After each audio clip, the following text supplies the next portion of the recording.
we had liftoff. Okay, I'm about ready to embark on probably the most boring lecture of your life. Boring lecture. That there. And it's complicated, messy, but it's kind of, you need to at least see it once. That there. I'm not going to hold you responsible, and we're not going to necessarily use everything in this lecture, but if you ever deal with somebody who uses C++ or C# and fully utilizes classes, this is what you're going to see. So at least you need to see it once. That there. I'll be honest with you, I have never did a project using this type of programming. That there. And so I'm speaking in terms of this is the way it's supposed to be done. I'm using the slides. I've ran through and looked at their test programs, and yeah, they work, and that there. And then I thought to myself, why go through all this much work? It's not necessary, but probably UniKL CQI department came up with it. That there, in other words, let's figure out a way to make something that's relatively complex even nastier. That there, and that there. So I did not want to intertwine this lecture with usable lectures. Right there. So let me just kind of jump through here, and my goal is to cover this chapter today and then get back to useful programming discussions on Friday. Right there. So I would actually skip this lecture except for the other chapters use some of this terminology that there, so you have to have at least seen it that there, or the further chapters, because these chapters all build on each other right there. Okay, we're going to be defining a class right there. A class is essentially a program, but it can be many other things. We'll implement the class behaviors as member functions. We're going to write functions that are part of that class. We're going to have attributes for that class.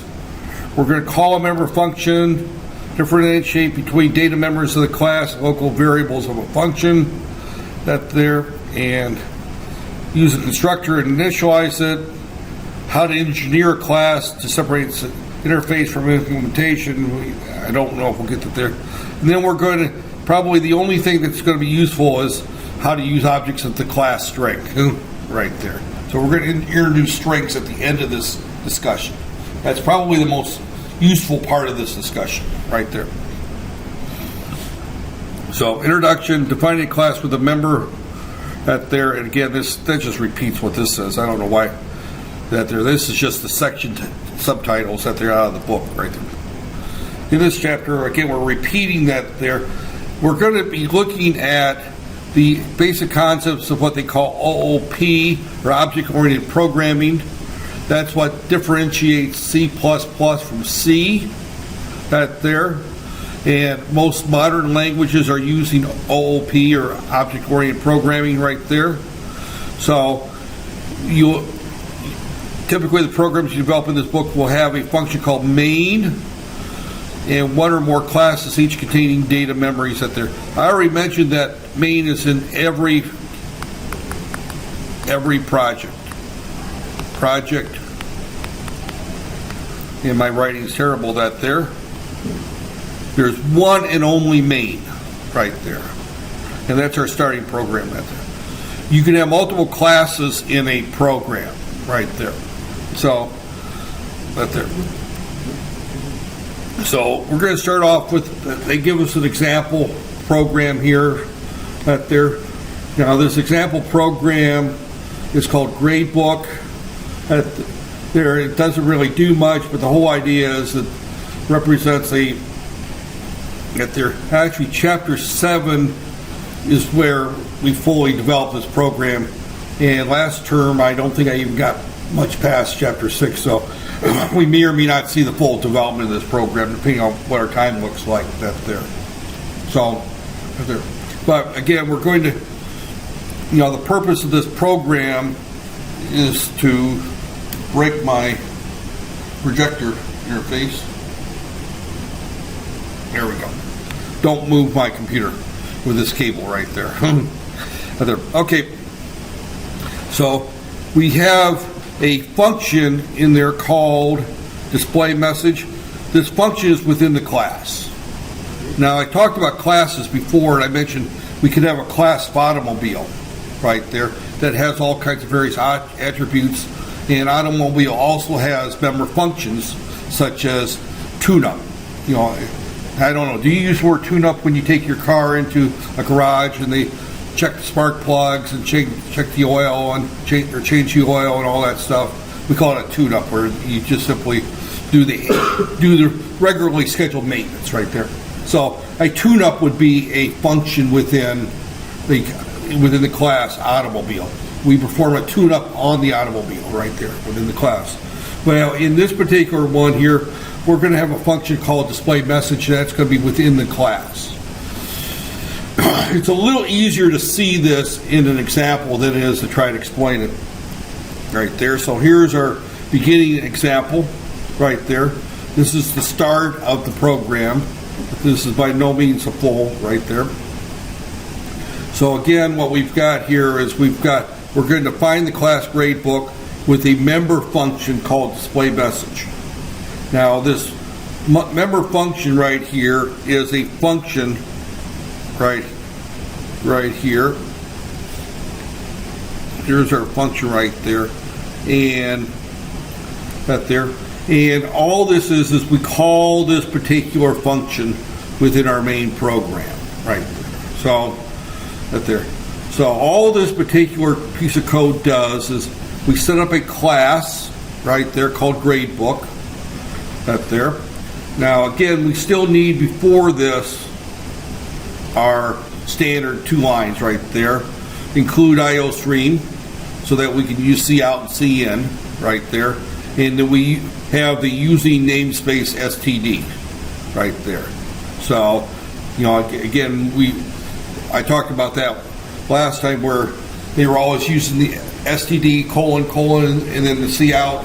And if you put the line in using namespace STD, you can skip that there. So this particular function is something that we call. Now, I don't recall going through functions in great detail in this class before. Well, let me talk about what a function is. That there first. That there.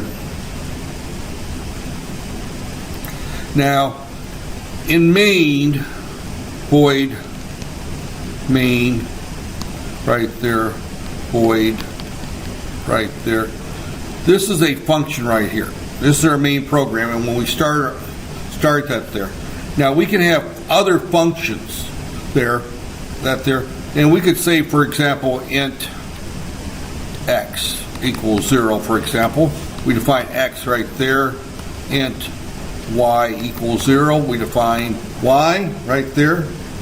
And then we can simply say right there, somewhere in our code right here, we can say y is equal to abc x right there. Now ABC is a function name right there. Right there. Now this is in standard C without using the class. That there. So somewhere in my code down here, I'm going to have int ABC and int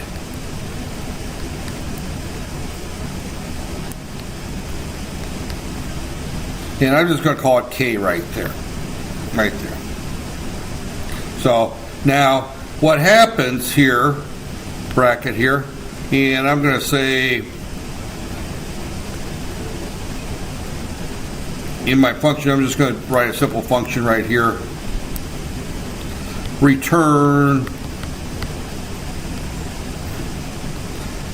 3 times K plus 5, for example. Right there. So that there. So what happens here is when I get to this line, it says y is equal to abc x.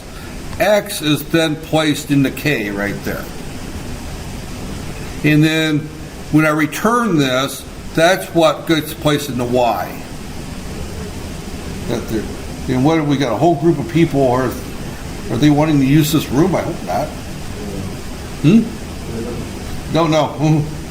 That they're congregating. We're going to ignore them, okay? I choose to ignore. ignore them right there. So whatever X is right there is going to be placed in the K. So our function header contains the name of our function ABC, any variables that we're passed and what their type is right there. In this particular case, we're going to pass one variable to it, and it's going to be an integer. Now, I called it X in the main program. I called it K in the function. That's perfectly allowable to change the names right there. So that my function can be any number of lines of code. Now, a function can only return one variable right there. And in this particular case, it's returning something of type int right there. So I'm going to return 3 times K plus 5 right there. So that's a normal function call right there. And we can put functions all through our programs. There's built-in functions such as sine X, cosine X, square root X right there. I mean, these are all built-in functions in the system there, and they're contained in the math library. Normally, you would have to do the include math in order to use all these functions. But we have built-in functions, and then we have user-defined functions right there. Now, with that said, right here, this is a user-defined function right there. Display main, display message right there, it's a constant. We're passing it nothing here, right there. The empty parentheses means that it's being passed nothing, and this here says we're passing nothing to it. Now, normally when I have 2 empty brackets, I put the word void there, but you don't have to put the word void there, right there. So, that there. And this is of type void because it returns nothing back to to the calling function right there. Now, we're placing this within a class right there. So when we place it within the class, that there, we would define this function when we call it right here, gradebook.display message right there. If you don't bother with classes, then you could do it like I did in my example a few minutes ago, that there. So what we're doing here is we're setting up a class right there, and we have a function we define within our class right here. This is display message. Now this class gradebook there is just a definition right there. When I go into the main program, the first line in this main program, and this is where things get relatively interesting right there, I'm going to change colors here, is that this line right here, actually creates a new grade book right there. It creates a new grade book. This is called a constructor, and this constructor can get quite complicated. This is the most simple one right there, and so gradebook is this class right there. We define this class called gradebook. Now we declared a variable called myGradebook, and it's of type gradebook right there. And we're going to go through and we're going to go say myGradebook dot display message. So this is the name of our function, and we're going to apply this function from the myGradebook class right there. Right there. It's very confusing a lot the first time you see this, and I'm assuming this is probably the first time some of you have seen it. Some of you are shaking your head as if you understand this. If you fully understand this at this stage, you're smarter than I was, because the first time I saw this was like, what the? It is confusing that there. And please admit that it's confusing to you, because it is. At least the first time it's confusing. By the time we see this 2 or 3 times, it'll make a little bit more sense. But the first time passed through that there. So, and again, when we run this, and I'm not going to bother running it, all it does is just say welcome to gradebook that there. But if we enter this code right there, it just simply calls this function right there. It says welcome to gradebook that there. So it's just another way of doing things. Again, we could have done this without setting up the class. Matter of fact, our first program is almost like this, right? our first Hello World program is almost identical to this, and we did that with a lot less code. That there, a lot of overhead here. Now, a gradebook begins with the keyword class, defines a member function called display message right there, and then we make the object that there, and we make the call right there. So that's essentially what's happening that there. So we define the class. That's our step one. We in our public section right there. Now later we can do private sections right there, but right now in public we define a function right there, and then this is the end of our class definition right there. So everything up to here is just setting up our class right there. That's our class definition right there. This is our main program. Because this class definition is there, we can initialize a object, and the correct term is object. I use the term variable right there, but we're setting up a type gradebook. We're setting up my gradebook right there, and then we call display message from within the class right there, and that's right there. Defining it right there. Now, this is getting into some of the nitpicky stuff here. By convention, the name of a user-defined class begins with a capital letter in each constituent word. This is called Pascal case, because Pascal, we did things that way, that they're occasionally the upper resemble Hamel. So you also hear the term camel case that they're, but when we look at this right here, gradebook, right there, they capitalize the G and they capitalize the B right there. That's just tradition right there. There's nothing that says you're required to do that there. So right there. Now again, one of the other things to point out is that this is just a reminder, is that C is case sensitive. So whatever case you decide to use for your class name, you have to remain consistent within your program. I've seen students struggle a lot of times when they'll use the camel case or the Pascal case for defining the names of their class, and then use all lowercase when they try calling functions at there. They have to be the same right there. And then every class body is enclosed in parentheses right there. All they're saying is right here, and my drawing is messy here, but this is my opening parentheses, and this is my closing parentheses. This is what defines. In between there is everything for that class right there. So at the the class definition, semicolon, line 16. Is there a semicolon there in line 16? Yeah, there is. Right here is a semicolon right there. After the closing bracket, there's a semicolon right there. I marked over it right there. So, okay. That there. So, okay. Now, again, what we've got that there, terminates with semicolon. Common for programming error is forgetting the semicolon at the end. I already forgot that. You heard me say, is there a semicolon at the end of that bracket? Because most brackets, closing braces, do not have semicolons after them.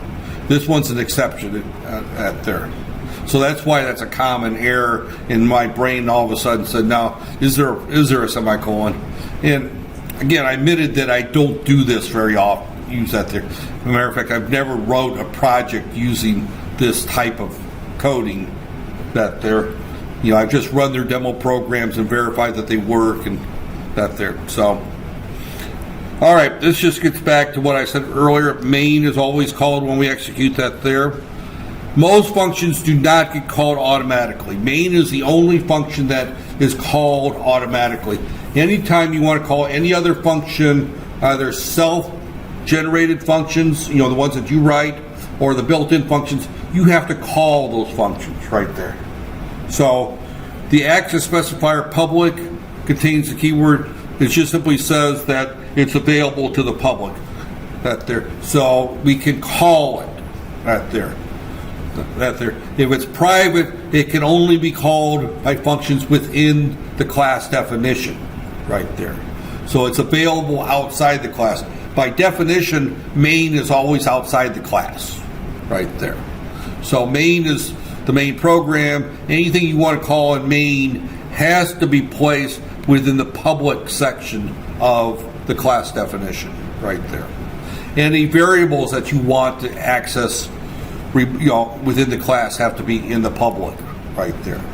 So again, the way we access that there public, that there is always followed by the semicolon, right there. We'll see that again. So each function within the class performs a particular task. Generally, when we write a function, we should perform a single task right there. By definition, we should only have a function should only do one and only one thing.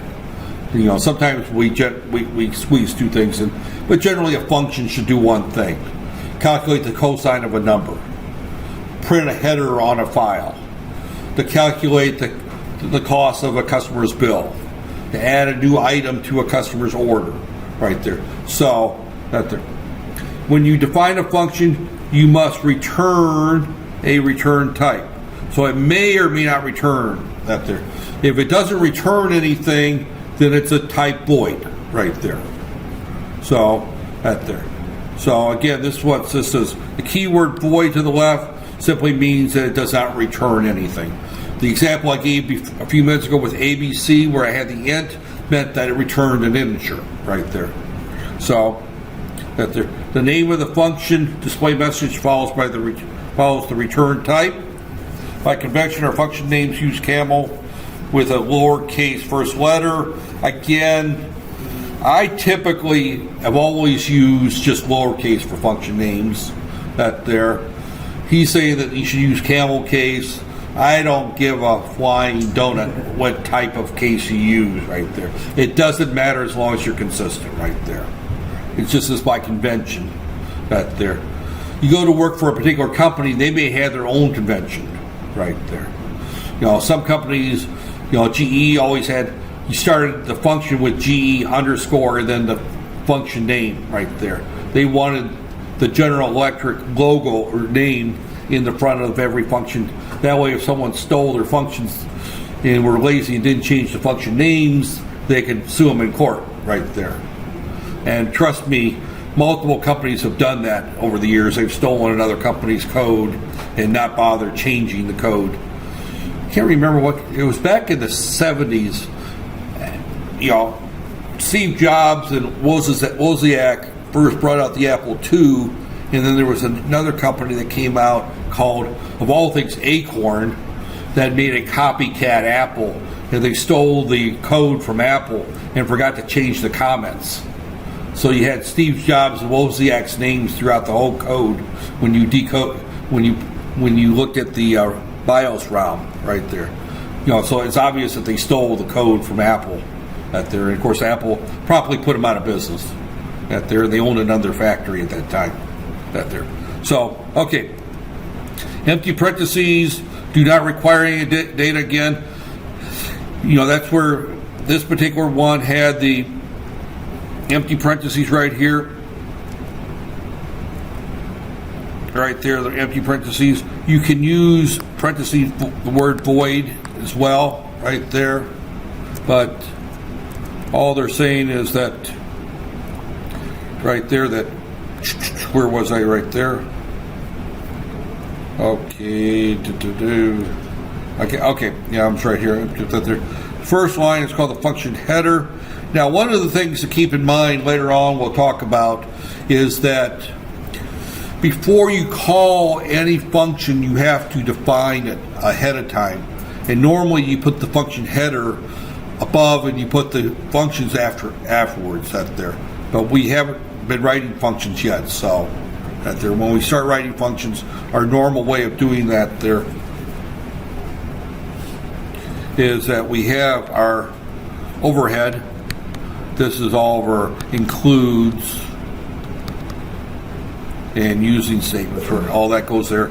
And then we have a section here called function headers. and then global variables if you have any. We'll talk about global and local variables later in the course right there. Global variables. And then we have main right there. This is our main program. And then we have function 1, function 2, all of our functions at the end right there. But all of our function headers have to be up here so that the compiler knows what functions are in the file right there. So you have to put the headers, and later on we'll see a better example of how these headers are done that there. So right there. But again, the first line of the function is called the function header. Typically it's repeated twice if you're not using this class notation. It's placed once by itself at the top of the program, and then it's actually repeated down below, and what's above has to match what's below right there. And then the body is what is between two brackets and contains the statements to perform the task right there. And note that there's no semicolon after the second bracket in function declarations right there. So again, I'm not going to go through and test this. My goal is to just kind of go through that there. Testing, you cannot call a member function until you first create the object. So we have to create the object first. So we had that line that said gradebook space my gradebook. That there. If you look at int C, for example, we're declaring a variable of type int, right? So when we look at something that says gradebook space my gradebook right there, that does the same thing right there. It creates a variable or an object of this type. This is the type definition. In this particular case, it's a class. So we're creating an object of this class right there. So now if we're defining, for example, a vehicle with all kinds of attributes right there, we would have vehicle space my car. And then we would then go through and set all the attributes for my car right there. So, and at there, I would refer to done something like my car instead of gradebook, but this is what the book used right there. So, right there. So the variable type is gradebook. The compiler doesn't know what type it is right there because this is a user-defined type right there. So later we'll talk about other user-defined types such as complex. We can generate a complex number, for example. We can generate a type called employee, right there. We can generate a type called item, which includes an item definition, an item price, a barcode number, various things that you would have in an item you would buy in a store. That there. So we can have types that are data instead of classes as well. But these are user-defined types. So when we put the class in our code here at the beginning, and I need to just erase all this stuff here so I can write more on it, right? Right there. So let me erase this right here. This is the class definition right there. So that defines what a gradebook is right there. That there. So when I do gradebook, my gradebook right there, that simply tells it, since we've defined this class, that my gradebook is an object of that type right there. It's a gradebook right there. Now we haven't put much into this gradebook yet. That there. And I may make sure I jump to chapter 7 and cover that there. So that there. And the compiler tells the compiler what gradebook is by including that there. Each class becomes a new type that can be used to create objects. So we can have multiple classes within our program right there. We call the member function by using the dot operator. Now we also use the dot operator in other places. So if I define a type, for example, type complex right there, and double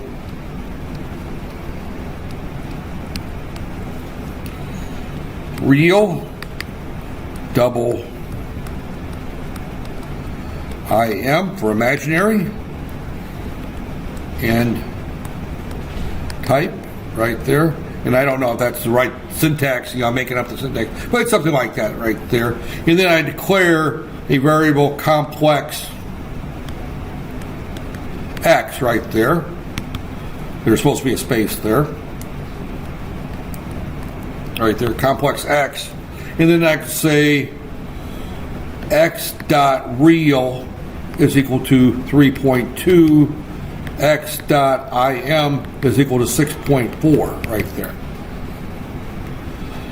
Now I could go through and define complex as a class, for example, and then also include things such as, the functions that calculate the angle, functions that calculate the magnitude, functions that multiply two complex numbers, various things like that there. So we have that there, or I can just declare it as a type definition and then have my normal functions without putting them in a class. Using classes, in my personal opinion, is purely optional.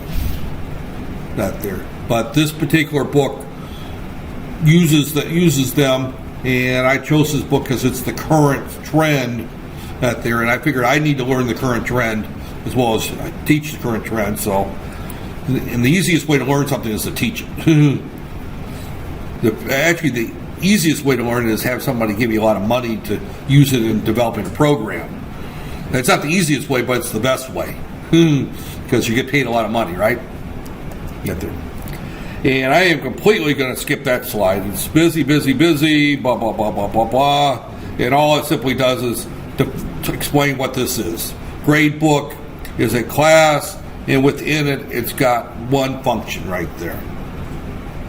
Right there. As a public display operation right there. And this whole thing in UML, each class is modeled class diagram, blah, blah, blah. That there. Plus indicates it's a public operation right there. I have never used this format, nor am I interested in learning that format. So skip that there. All right, with a parameter, again, right there. So here we've got the case car. Pressing a car gas pedal sends a message to the car to perform a task, make it go faster. How fast? We want to pass a parameter to our function right there. And I already showed that with my function ABC right there.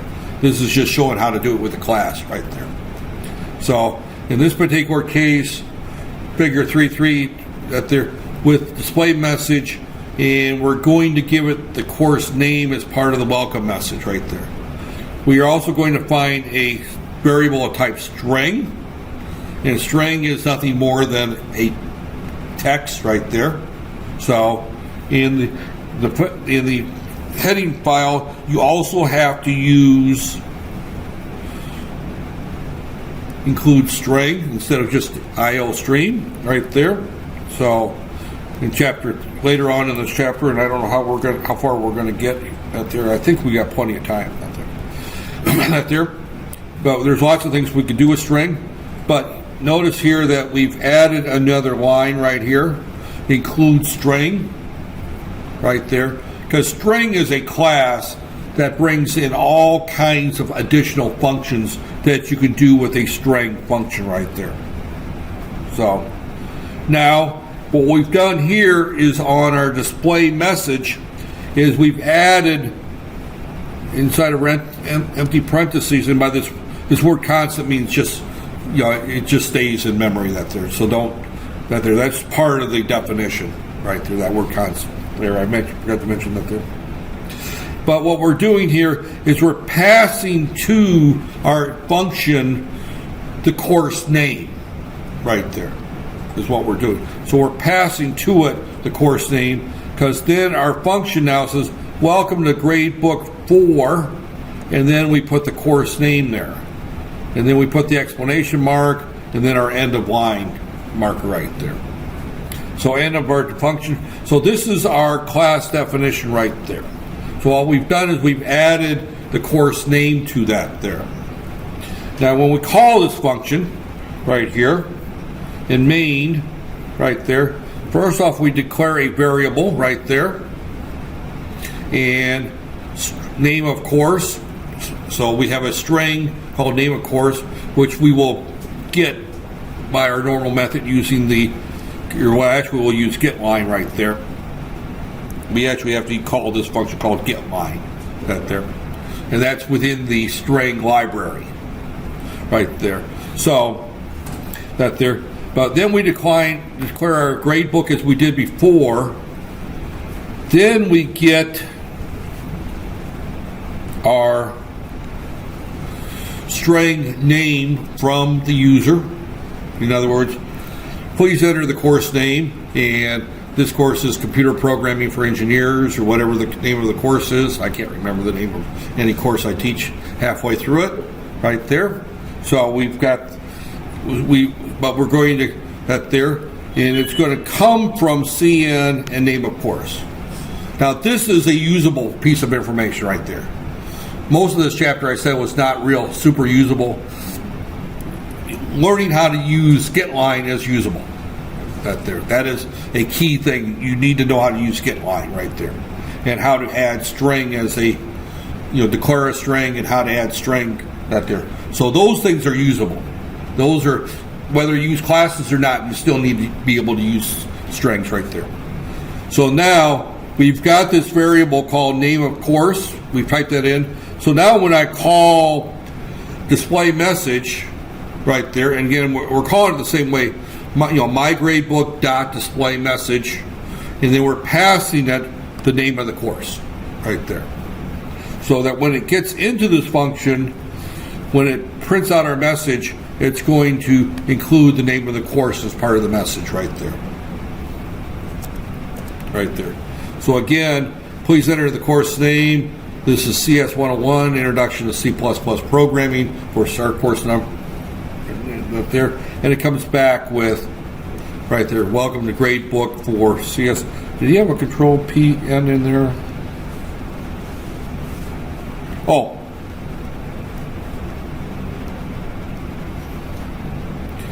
read. I'll put a blank line. Okay, right there.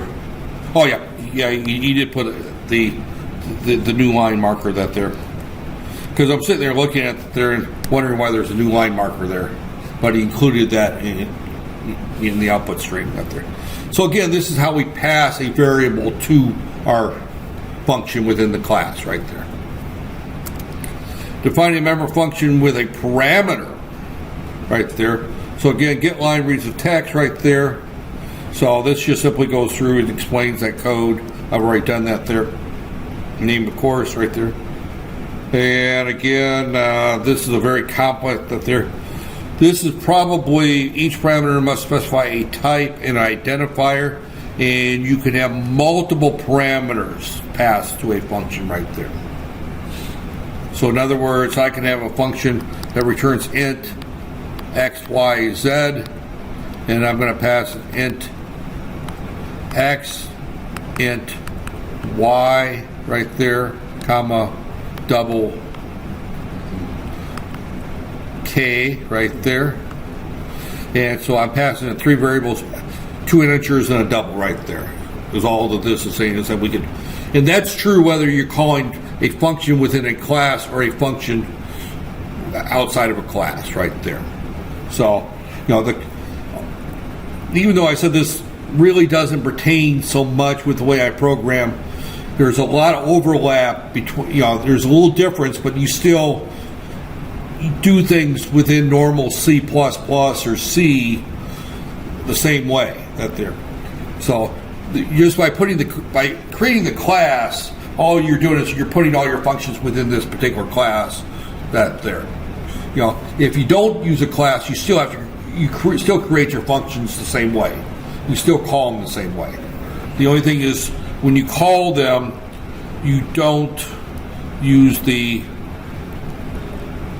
dot right here. So if I wrote the same program and I didn't use a class, I would just write the function called display message and stick it at the end of the program and put the header at the top, and I wouldn't have this dot, name of the class with the dot after it. I would just call the function right there.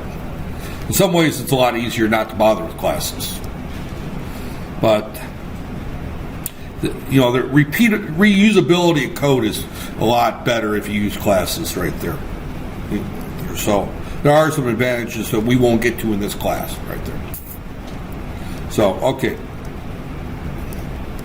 Right there, wherever we were at. Okay, we're now in this particular case here, we've got a function right here. This is our grade book here. I just kind of talk about this here. We've got a function here called get course name right there. Course name is equal to whatever we pass, but we're passing a name.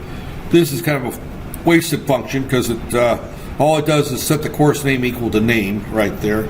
Now we'll talk about course name here in a second. Right there. Get course name goes out and gets the course name right there. Returns course name right there. String constant right there. This is going to return course name. I'm not sure what this function does right there. All it does is just return the course name right there. No, this is a function to call in order to get the course name, because course name is private within the function right there. Display message is what we've already talked about that there. And then here we've got a private variable of type string. That's why we need this function get course name, is because we've defined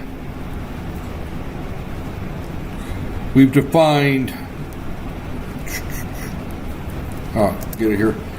We defined the course name as a private variable within that function, so I cannot access it from main. The only way I can access main is to call the function get course name right there. So the initial course name is mygradebook.get course name. Get course name is this function right here that just simply returns the course name right there. Now we also have a variable that sets the course name right there, or function right there. We'll talk about that in just a second right there. So our string is name of course right there. Now we've included that there, our grade book is that there initialize that there get course name. Somewhere we have not gone out and gotten the course name yet right there. So right here, please enter the course name and get line, and here's where we set the course name right there. So the first thing it's saying is that the initial course name is blank. It doesn't exist right there. Then we enter the course name, and then we set the course name. This, again, is probably the most complicated looking program that do very little right there. So what happens here, let me just start from the beginning right there. Right here is that we've got this class right here. Right here called gradebook. Now within gradebook we have a private variable right there called course name. You cannot access course name outside this class definition right there. Only the functions within the class definition can access it. So we've generated two functions right here in order to access that variable. The first one is set course name, and we pass it a course name, and all it does is take whatever name we pass it from the main program and sets the private variable course name to that. Doesn't do anything really. All it does is take a public value, which is name, and assign it to course name which is private within that group right there. So right there. Then the next function there is we call this function in order to get the course name right there. So these two functions are only needed because we put this word private here. If we didn't put the word private there, we wouldn't need those two functions. Right there. Now, good programming techniques means you try to make things private. Keep in mind that this program is not intended to show you the most efficient way. It's trying to get across a point of what's going on there. Because course name is private, to access it, we need a function to set it and a function to return it right there.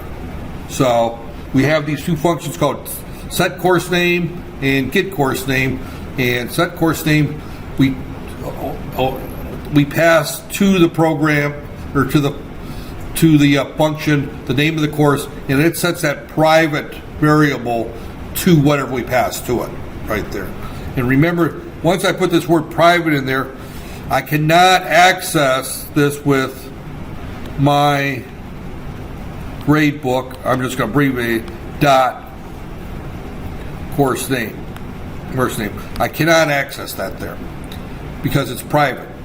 If I remove the word private, then I can access it right there. And because I cannot access it, I have to have a function to access it. And those are these two functions right there. So anytime you have a private variable within a class, you most likely will have to have functions in order to set them and access them within that class right there. And that's what these two functions do right there. And then I promise you this will be the most confusing chapter that you've seen thus far. Good thing that I don't necessarily do it this way. That there. I think it is confusing. That there. But unfortunately, you're going to see this from time to time. That there. So again, main, of course, works the same way. That there is that the initial course name is equal to mygradebook.getCourseName. Now notice that I'm using the .getCourseName as if it's a string variable right there, because this is returning a string right there. This is returning a string. So when I use it, it's not that much more difficult. That there, it's just setting it up is what takes the time right there. So the initial course name is mygradebook.getCourseName. So I'm putting the name of a function down instead of the name of the variable right there. But the function returns the course name from within the class right there. Then I go through and enter the course name and get line, and then I set the course name right here. Now that is more work, because if course name was a public variable, I could do get line cin, and I could do my gradebook dot course name right there. I could use that I could write that. I could call that function there and pass it the variable within the class directly, but it's a private variable. I can't do that. So I have to set it to a local variable within main and then call the function set course name in order to set it equal to whatever's typed in there. And then we display the message right there. So, and right there. And again, this gets in there. The default access for class members are private, so all members after the class member before the first access are private. So if you don't use the word public, everything's private.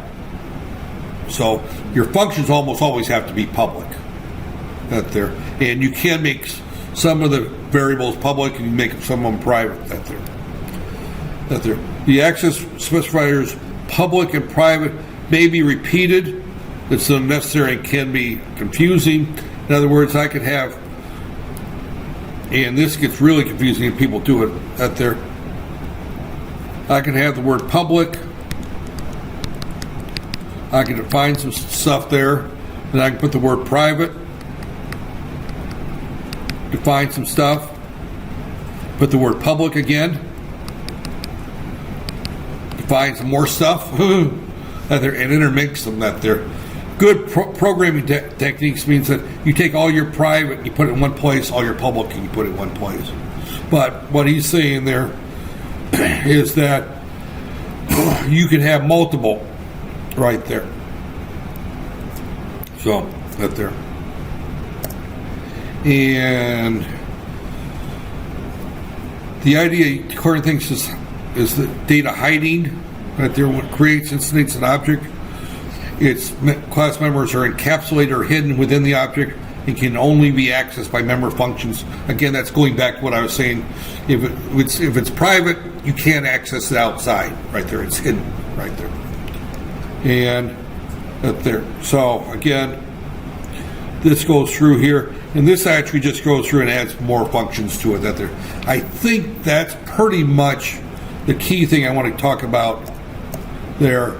Let me get, again, this is kind of the symbol for gradebook now. This has got the minus sign, that's a private. These are public functions right there. So, and again, the key thing there is this is of type string, this is a variable name, these are functions, and this tells us what we're going to receive a string.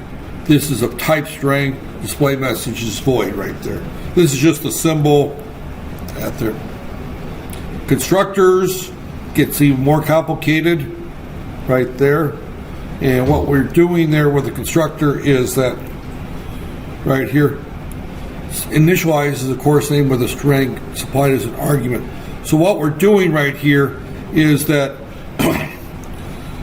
we have a course name and we're going to initialize it to course name when we create it right there. So in our function right there, when we call it, everything else here is we're declaring two grade books right here, and we're passing it the course name as part of the grade book definition. That's similar to saying int x equals 0 right there. Only in this particular case, we're telling it the name of the course when we define it right there. It's a different syntax right there. And if we look back at the beginning, this is our constructor explicit gradebook name. So again, this is right here. This is when we call gradebook. This sets up our name right there. Initialize. I'm not going to dwell on that much. If you see that there, and there we go. Replace the class as a separate file for reusability. That there. So what they're saying is that we can, quite often people will put class in a separate file and just include it that there. And again, we're not going to dwell on that there. This is gradebook.h, and this just simply declares all, puts the class definition in that there, so that anybody that wants to use gradebook, and there's a file called string.h, for example, math.h, those contain all the classes for that there. And I'm not going to go through all that there. Separate file, separate interface for implementation. Again, I'm just kind of skipping through this because a lot of this is not important for what we're going to cover in this class. That there, but what we've covered thus far is that there. And I just want to set up there. Validating what's set. I'm not.